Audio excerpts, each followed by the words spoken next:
Bom dia a todos, eu sou Dejailson Roberto da Silva, universitário da UPE, eu curso o curso de licenciatura em História no Polo Itabira.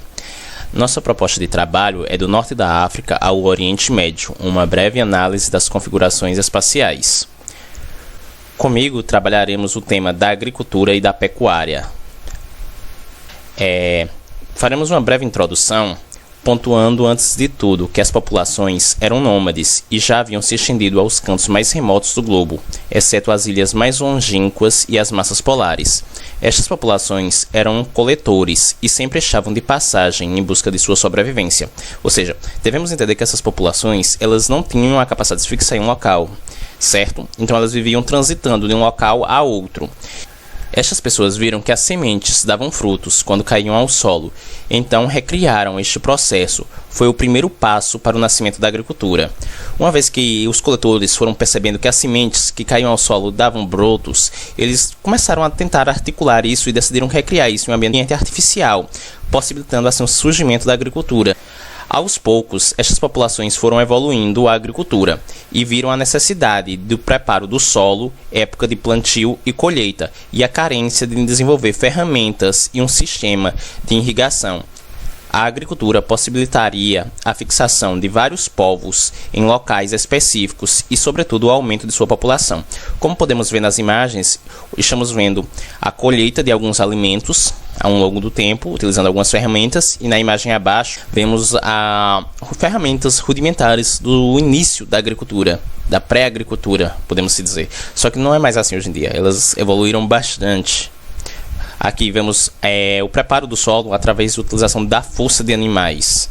Discutiremos mais adequadamente isso no tema que virá a seguir, que é a pecuária, certo, pessoal? Com o advento da agricultura veio a necessidade da domesticação de animais, uns para o uso de sua força, outros para a alimentação e outros para a caça. Mas manteremos o foco na pecuária, esta é a principal atividade que foi utilizada durante esse período. Para a alimentação, como o consumo de leite, carne destes animais. Exemplos: vacas, bois, porcos, ovelhas, carneiros, cabras, bodes. E a utilização das lãs, das ovelhas e peles de animais para a confecção de roupas e etc. Aqui vemos a confecção de uma roupa feita em pele com lãs de ovelhas também utilizadas nas botas. A pecuária também se destacou, possibilitando mudanças junto com a agricultura nestas populações, que viriam nas décadas vindouras a mudarem o mundo com sua hegemonia e poder, que iriam exercer sobre os outros povos, além da cultura que viria a surgir. Agora, pessoal, isso foi uma breve introduçãozinha sobre a agricultura e a pecuária. A nossa colega Gislene dará continuidade ao nosso trabalho. É com você, Gislene. Olá, bom dia. Me chamo Gislene Lima. Curso História na UPE, estou no segundo período.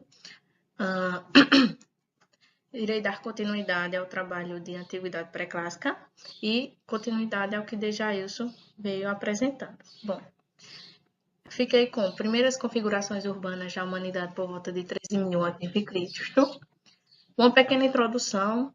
As primeiras configurações urbanas da humanidade por volta de 13.000 a.C. remontam a um período conhecido como Neolítico, também chamada de Idade da Pedra Polida. Essas primeiras configurações urbanas do Neolítico já apresentaram características que pavimentaram o caminho para o desenvolvimento urbano, embora as primeiras cidades propriamente ditas tenham surgido mais tarde por volta de 4.000 a.C.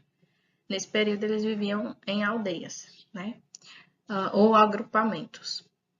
Durante o período conhecido como Idade de Bronze, a domesticação de animais e plantas representou um feito crucial para a humanidade. Nesse período, nós podemos dizer que a humanidade começou a domesticar os animais para seu uso próprio, então, para que eles pudessem se beneficiar daquilo. Nessa imagem, a gente já pode ver que já estavam na transição entre o período da pedra e período do bronze, onde o homem já conseguia manusear o bronze, derreter o bronze, e com ele fazer armas, utensílios domésticos, o que precisasse para aquele período, o que tivesse ao alcance deles para ser feito.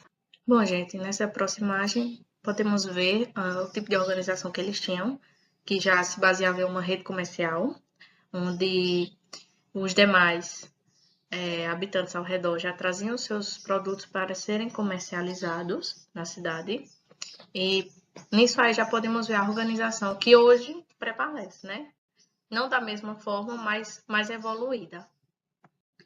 Bom, gente, nessas redes comerciais, embora os campos, embora fossem cercadas por campos férteis, seu florescimento deveu-se pelo ordenamento de tal comércio, pois não era somente posto comercial, mas uma rica fonte de obsidiana, vidro vulcânico, extremamente afiado, que era empregada como objeto cortante antes da invenção da metalurgia.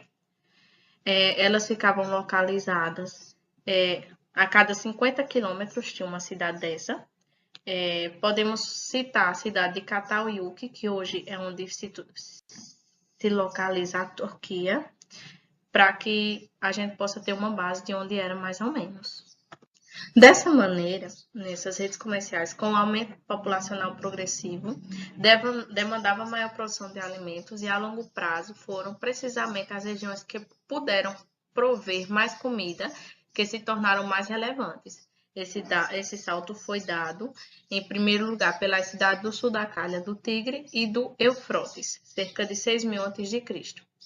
Densamente povoados ao longo do milênio, desenvolveram técnicas tais como irrigação, a drenagem e o arado, aumento sensivelmente de sua fronteira agrícola. Então, era o que permanecia naquela época.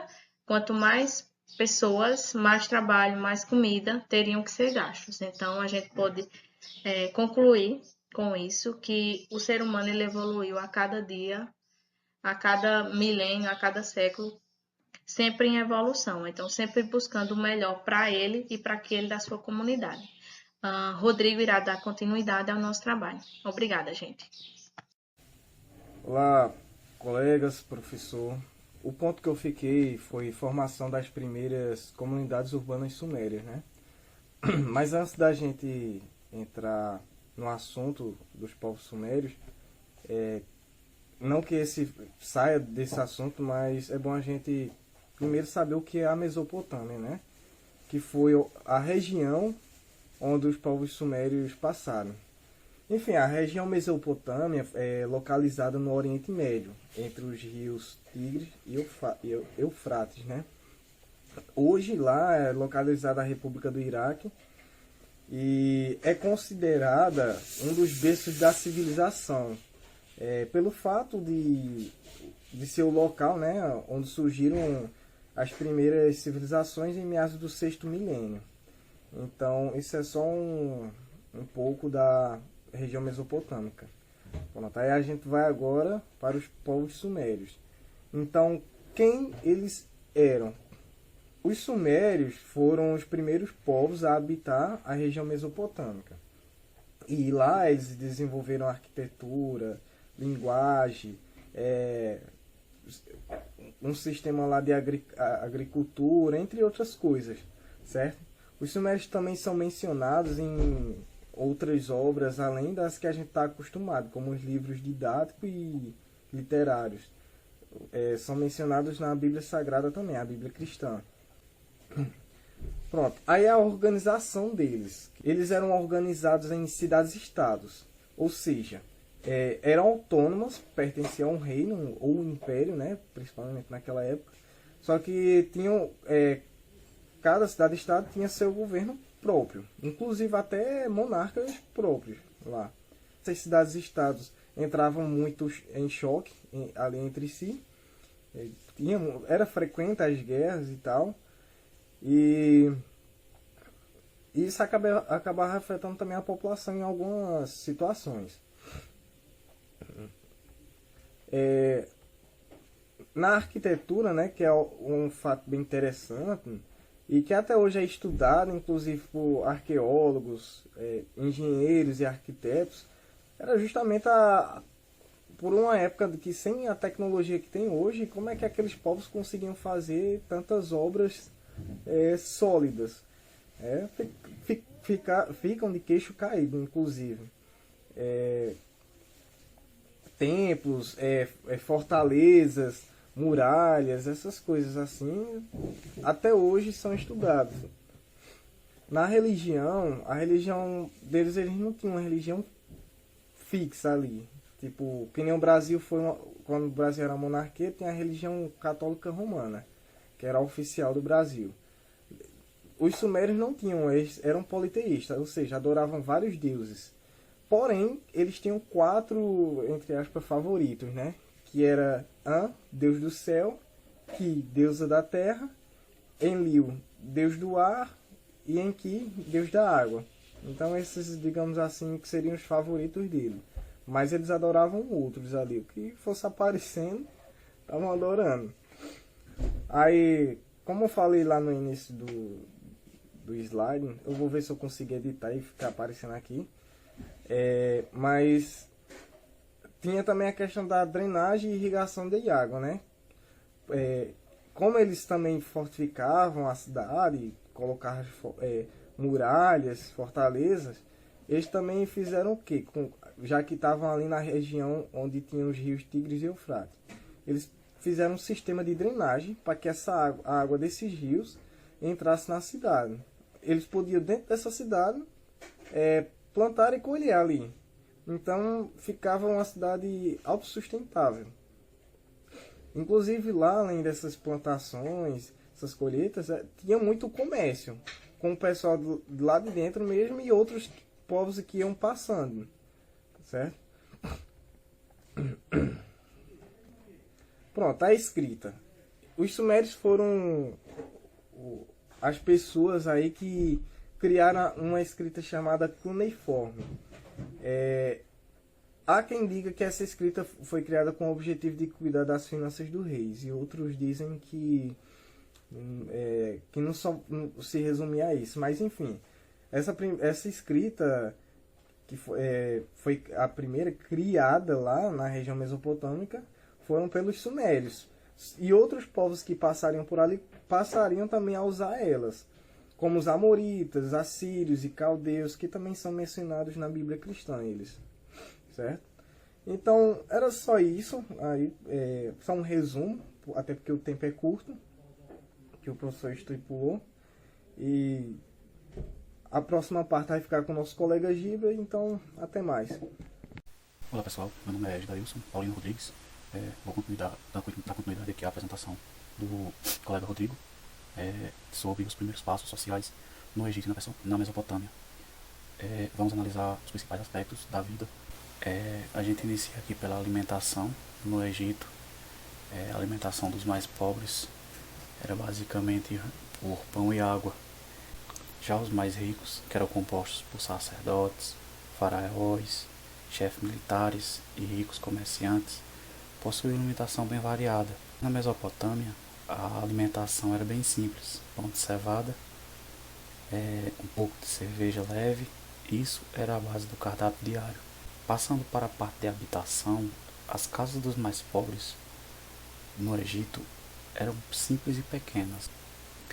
As casas dos mais ricos eram grandes e espaçosas, compostas por vários cômodos. Já os faraós, estes habitavam em palácios. Com relação à Mesopotâmia, a habitação era uma simples casa de tijolos crus revestido de barro. Vamos falar agora sobre a diversão. No Egito, eles tinham a natação, lutas, caça, dança e jogos de tabuleiro, semelhante hoje em dia a dama e xadrez. Já na antiga Mesopotâmia, eles utilizavam jogos de tabuleiro, músicas, passeios em jardins e caçadas. Eram algumas das distrações daqueles povos. Com relação às roupas, homens camponeses e artesãos vestiam apenas um pedaço de tecido. As mulheres vestiam vestidos simples ou túnicas. Os mais ricos, principalmente os nobres, eles usavam roupas muito enfeitadas. Já com relação aos mesopotâmicos, a fabricação dos tecidos era o algodão, além da lã e do linho. Com relação à parte dos transportes, os egípcios usavam muito o rio Nilo. Já na Mesopotâmia, a maioria dos transportes eram fluviais. Passando para a parte da educação, o Antigo Egito, eles apenas existiam caças de vida, que era uma espécie de escolas avançadas. Já com relação à Mesopotâmia, o sistema compreendido era o intelecto e o físico. Bom, gente, essa foi aqui a nossa última parte do trabalho do professor Jairo, e agradeço a todos. O grupo é composto por Jailson, Gislene, por mim, Dailson, e por Rodrigo. Obrigado, até a próxima.